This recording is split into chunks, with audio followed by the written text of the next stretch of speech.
Hey everybody, welcome back to RC Inc. Now today I have an upgrade that I'm really looking forward to. This is the Revo Center Differential Kit.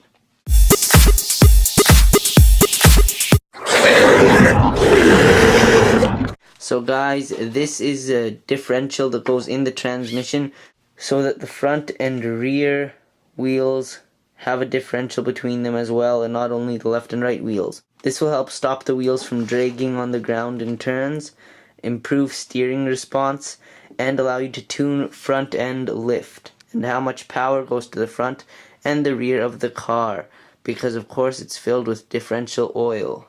Now because the brake disc is on the front half of the drive shaft, there is a rear brake kit you can get that you should use with the center differential, but it's not necessary. So we have the instruction manual. Basically just tells you how to install it. And it is filled stock with 100k diff oil. And of course, if you use this, there will be no braking power to the rear of the car unless you get the rear brake kit, which I have and I'll be doing in a later upgrade video. So the rear brake kit is not necessary for this, but it is recommended.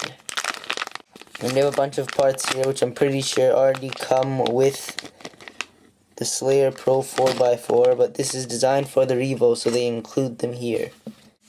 And here we have it, the center diff. So basically, both of the output shafts can spin in different directions. And this just replaces a solid axle gear in the transmission.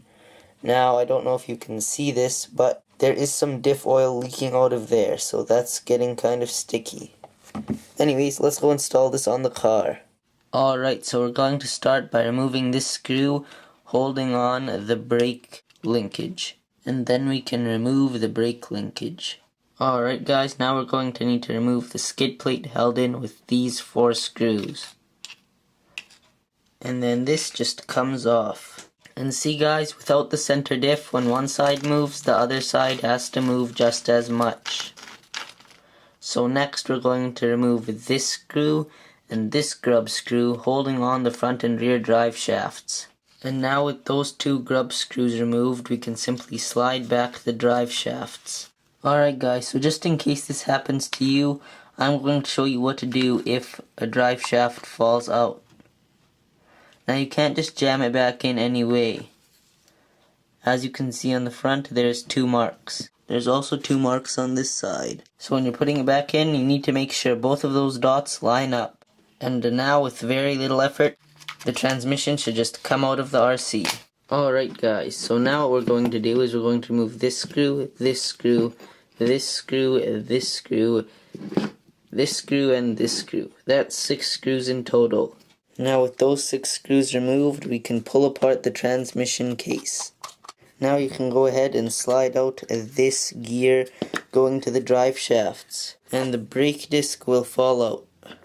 Then we'll take out this big pile of gears here with the 3 gears on it. Because the differential is bigger than the stock one, we're going to be replacing this top gear with that other gear that came with the package. Using a small flathead screwdriver, we're going to pop off this metal C-clip. Now, using some sort of small stick, we're going to push out this metal rod from inside here. Now we can just remove this gear and replace it with the smaller one that came with the differential.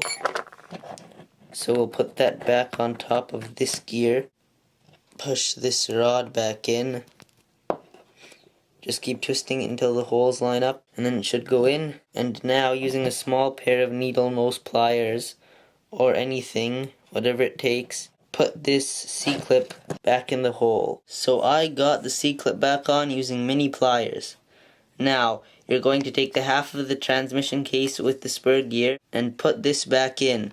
Now there should be a washer there, don't lose that, make sure it's on when you install this. So now make sure you don't put any grease or oil or anything in the gearbox, because that will be bad for the car. Now we're going to take the part of the gearbox with the brake disc and put the differential in with the black part first. And now that we have that in the hole, we can put this brake disc back and then slide the gear all the way in and it should go through the brake disc. And make sure that you don't forget your bearings. And now we can slide both halves of the case back together.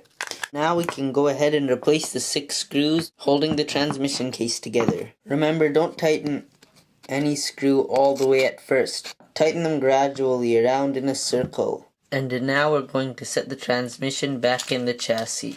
Now we're going to reinstall the rear drive shaft and the screw, and also the front drive shaft. We need to make sure these metal pieces line up with the metal holes in the disc brake. And then we're going to reinstall the grub screw. And now, these 2 drive shafts don't have to move at the same speed or even in the same direction anymore. Now we're going to put this cover back on and reinstall these 4 screws.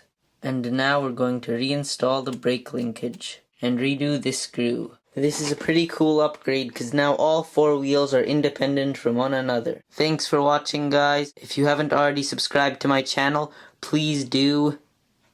I hope you enjoyed this video or at least found it helpful. Thanks for watching.